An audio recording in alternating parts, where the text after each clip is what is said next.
Good morning everyone. સામાજિક વિજ્ઞાન ધોરણ 6 પ્રકરણ 1 ચાલો ઇતિહાસ જાણીએ. વિદ્યાર્થી મિત્રો, આજે આપણે પ્રકરણ 1નું પુનરાવર્તન કરીશું. તો પહેલો પ્રશ્ન છે, નીચે આપેલા પ્રશ્નોના વિકલ્પોમાંથી યોગ્ય વિકલ્પ પસંદ કરી ઉત્તર લખો, એટલે કે MCQ છે. પહેલું, પ્રાચીન સમયમાં માનવી શેના ઉપર લખાણ કરતો હતો? ઓપ્શન 4 છે, કાપડ, કાગળ, ભુર્જ વૃક્ષની આંતરછાલ, અને ચોથું છે ચામડું. તો જવાબ આવશે ભુર્જ વૃક્ષની આંતરછાલ, એટલે કે જવાબ સી આવશે. બીજું, નીચે પૈકી કયો પ્રાચીન ઇતિહાસ જાણવા માટેનો સ્ત્રોત નથી? અભિલેખો, તામ્રપત્રો, ભોજપત્રો કે વાહનો? તો જવાબ આવશે વાહનો. તે સમયે વાહનો હતા નહોતા, એટલે જવાબ ડી આવશે. આપણે સ્ત્રોત નથી એને શોધવાનું છે, એટલે જવાબ ડી આવશે. અભિલેખો, તામ્રપત્રો, ભોજપત્રો ઇતિહાસ જાણવા માટેના સ્ત્રોત છે. ત્રીજો પ્રશ્ન, નીચેનામાંથી કયા લખાણો લાંબા સમય સુધી ટકી રહે છે? અભિલેખો, કાગળ પરના લખાણો, કાપડ પરના લખાણો, કાગળ અને કાપડ બંને છે, અને ચોથું છે વૃક્ષના પાન પર લખેલ લખાણ. તો જવાબ આવશે અભિલેખો. જવાબ એ. ચોથો પ્રશ્ન, કયો વિષય આપણને ભૂતકાળ વિશેની માહિતી આપે છે? ગણિત, રાજનીતિશાસ્ત્ર, ઇતિહાસ અને ભૂગોળ? તો જવાબ આવશે ઇતિહાસ. જે ઇતિહાસ છે એ વિષય જાણવાથી આપણને ભૂતકાળ વિશેની માહિતી મળે છે. પાંચમો પ્રશ્ન, હિમાલયમાં થતા કયા વૃક્ષોની પાતળી આંતરછાલ ઉપર હસ્તપ્રતો લખવામાં આવતી? ચીડ, ભુર્જ, દેવદાર કે કેળ? તો જવાબ આવશે ભુર્જ. ભુર્જ જે હિમાલયમાં વૃક્ષ જે થાય છે એ વૃક્ષની પાતળી જે આંતરછાલ ઉપર લખવામાં આવે છે જે હસ્તપ્રત, તેને આપણે એ જે છે વૃક્ષ તે ભુર્જ જવાબ આવશે. એટલે હિમાલય થતાં ભુર્જ વૃક્ષની પાતળી આંતરછાલ ઉપર હસ્તપ્રતો લખવામાં આવતી હતી. છઠ્ઠો પ્રશ્ન, MCQ. પ્રાચીન સમયમાં લખાયેલી હસ્તપ્રતો કઈ જગ્યાએ સચવાયેલી છે? જવાબ તમને આ 1-2 વાક્યના પ્રશ્નો જવાબમાં પણ પૂછાઈ શકે. તો સરકારી દફતરમાં, મંદિરો અને મઠોમાં, સચિવાલયમાં કે સરકારી તિજોરીમાં?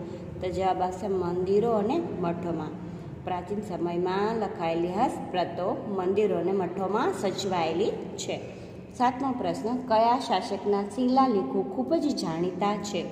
અકબરના, સિદ્ધરાજ જયસિંહના, મિહિર ભોજના કે અશોકના? તો જવાબ આવશે અશોકના. આઠમું, ઐતિહાસિક સ્ત્રોતનું અધ્યયન કરનાર કયા નામથી ઓળખાય છે? ભૂસ્તરશાસ્ત્રી, ખગોળશાસ્ત્રી, આંકડાશાસ્ત્રી કે પુરાતત્વશાસ્ત્રી? તો જવાબ આવશે પુરાતત્વશાસ્ત્રી. જે ઐતિહાસિક સ્ત્રોતનું અધ્યયન કરે છે જેને આપણે પુરાતત્વશાસ્ત્રી તરીકે ઓળખીએ છીએ.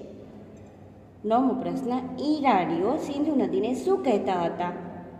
ગંગે, ઇન્ડસ, હિન્ડોસ કે ઇન્ડિયા? તો જવાબ આવશે હિન્ડોસ. ઈરાનીઓ સિંધુ નદીને હિન્ડોસ કહેતા હતા. આગળના પ્રશ્ન તરફ જઈએ. ટૂંકમાં ઉત્તર આપો. BCનો અર્થ સમજાવો. પ્રશ્ન શું છે? BCનો અર્થ સમજાવો, જે તમને વ્યાખ્યા તરીકે પણ પૂછાઈ શકે. તો BCને અંગ્રેજીમાં બિફોર ક્રાઇસ્ટ કહેવાય.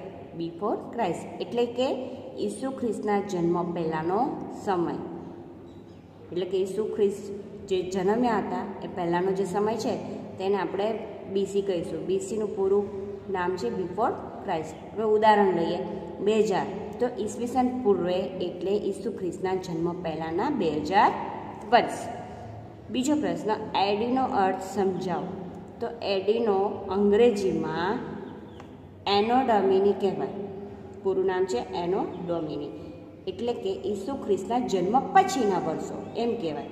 એડી એટલે જન્મ પછીના વર્ષો અને BC એટલે જન્મ પહેલાંનો સમય. હવે ઉદાહરણ લઈએ.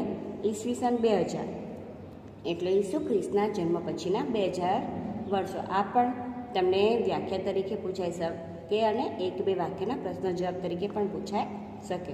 આગળનો ત્રીજો પ્રશ્ન, ભારતના સૌથી જૂના સિક્કા કયા છે?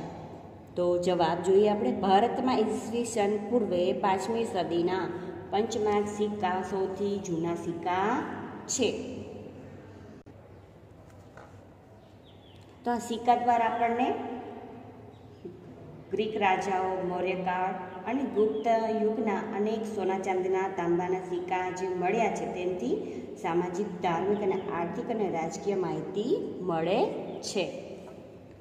ચોથો પ્રશ્ન, ઇતિહાસ જાણવાના સ્ત્રોત કયા કયા છે?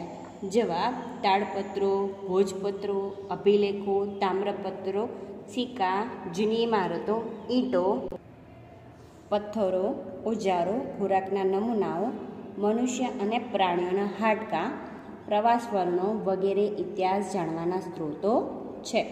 પાંચમો પ્રશ્ન, સામાજિક વિજ્ઞાન આપણને કઈ કઈ બાબતોની જાણકારી આપે છે? જવાબ: સામાજિક વિજ્ઞાન આપણને ઇતિહાસ, ભૂગોળ, અર્થશાસ્ત્ર, સામાજિક પરિસ્થિતિ, સંસ્થાઓ, રાજનીતિશાસ્ત્ર, વર્તમાન સમાજ જીવન વગેરેની બાબતોની જાણકારી જે મળે છે તે સામાજિક વિજ્ઞાનમાંથી જ આપણને જાણકારી મળે છે. અને આપણને આપણા જે થઈ ગયા વડવાઓ તેનું જીવન કેવું હતું, તે શું ખાતા હશે, માનવે ક્યારે અગ્નિનો ઉપયોગ શરૂ કર્યો હતો અને શરૂ કર્યો ન હતો ત્યારે તેનું જીવન કેવું હતું, અને માનવી ખેતીવાડી, રસ્તા, વાહન વ્યવહાર, મકાનો કેવી રીતે એના વગર પણ રહેતો હશે. તો આ બધી જ આપણને માહિતી છે તે આપણને ઇતિહાસમાંથી જ મળે છે. ઇતિહાસ માનવ સમાજના ભૂતકાળની માહિતી આપે છે અને ઇતિહાસ વિષય સિવાયના સમાજ વિજ્ઞાનનો આપણને વર્તમાન સમાજ જીવનનો પરિચય કરાવે છે. આગળ છઠ્ઠો પ્રશ્ન જોઈએ. હસ્તપ્રતોમાંથી આપણને કઈ કઈ બાબતોની જાણકારી મળે છે?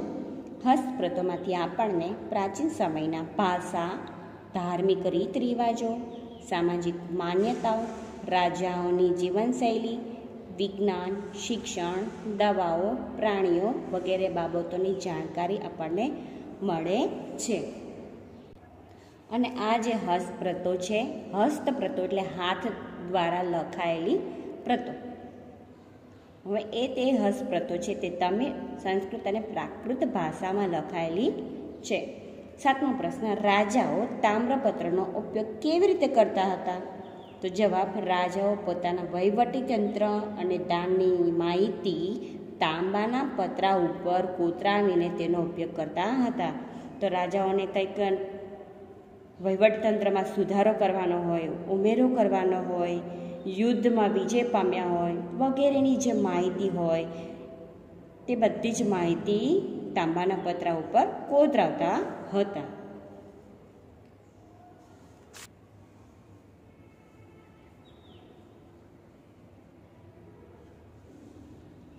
પ્રશ્ન ત્રીજો, બંધ બેસતા જોડકા જોડો.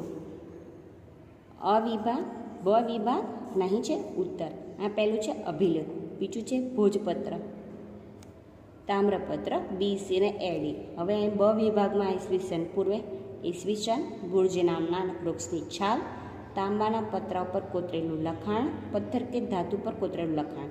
હવે અહીં આપણે ઉત્તર જોવાના છે. તો અભિલેખો છે તે પથ્થર કે ધાતુ પર કોતરેલું લખાણ એટલે પહેલામાં પાંચમું આવશે. ભોજપત્ર, તો ભોજપત્ર છે તે ભુર્જ નામના વૃક્ષની છાલ, બરાબર, એના પર લખવામાં આવતું જેથી આપણે એને ભોજપત્ર કહેતા, એટલે બીજામાં ત્રીજો જવાબ આવશે. તામ્રપત્ર, તો તામ્રપત્ર જે છે તે તાંબાના પતરા ઉપર કોતરીને લખવામાં આવતું જેથી એને તામ્રપત્ર કહેવામાં આવતું, તો ત્રીજામાં ચોથો જવાબ આવશે. બીસી, તો બીસી એટલે ઈસવીસન પૂર્વે એટલે ચોથામાં પહેલું, અને એડી, એડી એટલે ઈસવીસન એટલે પાંચમામાં બીજો આવશે. આગળનો પ્રશ્ન, નીચેના વિધાનોના ઐતિહાસિક કારણો આપો. પહેલું, પ્રાચીન સમયમાં રાજાઓ અભિલેખો કે શિલાલેખો કોતરાતા હતા. તેનું કારણ શું છે? જોઈએ જવાબ. પ્રાચીન સમયમાં રાજાઓ પોતાના આદેશો શિલાલેખો કે અભિલેખો પર કોતરાવી પ્રજા સાથે સંવાદ કરતા, એટલે કે વાતચીત કરતા હતા. તેમના વિજય, ધર્મ અને સંસ્કૃતિની માહિતી અભિલેખો પર અંકિત કરાવતા હતા. વળી શિલાલેખો કે અભિલેખો પર લખાયેલા લખાણો લાંબા સમય સુધી ટકી રહેતા હતા. એટલે સૌથી વધારે અભિલેખો પર જે કોતરાવેલા લેખો લાંબા સમય સુધી ટકી રહેતા હતા. આથી પ્રાચીન સમયમાં રાજાઓ અભિલેખો કે શિલાલેખો કોતરાવતા હતા. બીજો પ્રશ્ન, સિક્કા ઇતિહાસ જાણવાનું અગત્યનું સાધન છે. સિક્કા ઇતિહાસ જાણવાનું અગત્યનું સાધન છે. જોઈએ આપણે જવાબ. એનું કારણ, સિક્કા પર જે તે સમયના રાજાનું નામ, તેના ધર્મ અને સંસ્કૃતિ જેવી માહિતી જોવા મળે છે. સિક્કાઓના આધારે જે તે રાજ્યની સામાજિક, ધાર્મિક, આર્થિક અને રાજકીય માહિતી જાણવા મળે છે. તેના ઉપરથી આપણને ખ્યાલ આવે છે કે આ સિક્કાઓ કયા યુગના છે, કયા રાજાએ બનાવેલા છે અને તે સમયની આર્થિક પરિસ્થિતિ કેવી હશે. જો સોનાના સિક્કા હોય તેના ઉપરથી આપણને ખ્યાલ આવે કે તે સમયની આર્થિક પરિસ્થિતિ સારી હશે. ગ્રીક, મૌર્યકાળ અને ગુપ્ત યુગના સમયની ઘણી બધી માહિતી મેળવવામાં આ સિક્કાઓ ઉપયોગી બન્યા છે. આગળ ત્રીજો પ્રશ્ન, જે કારણ છે, ઇતિહાસકારો ભૂતકાળનું અધ્યયન કરનારા વિદ્વાનો છે. જોઈએ એનું કારણ. જવાબ, ઇતિહાસકાર માહિતી એકઠી કરે છે, તેનું વર્ગીકરણ કરે છે અને સંશોધન કરે છે. અને તાડપત્ર અને ભોજપત્ર જેવી હસ્તપ્રતો તથા અભિલેખોમાંથી માહિતી એકત્રિત કરીને તેનું યોગ્ય રીતે આલેખન કરે છે. આ ઉપરાંત ઇતિહાસકારો ઇતિહાસને જીવંત કરવા ઐતિહાસિક સ્ત્રોતનો ઉપયોગ કરીને તે સમયની ચોક્કસ માહિતી આપે છે. તેઓ ઐતિહાસિક સ્ત્રોતનો જાસૂસની જેમ અભ્યાસ કરે છે. આમ ઇતિહાસકારો ભૂતકાળનું અધ્યયન કરનારા વિદ્વાનો છે. ઓકે વિદ્યાર્થી મિત્રો, થેન્ક યુ. ફરી મળીશું ત્યારે આપણે બીજા ચેપ્ટરનું પુનરાવર્તન કરીશું. Okay, thank you.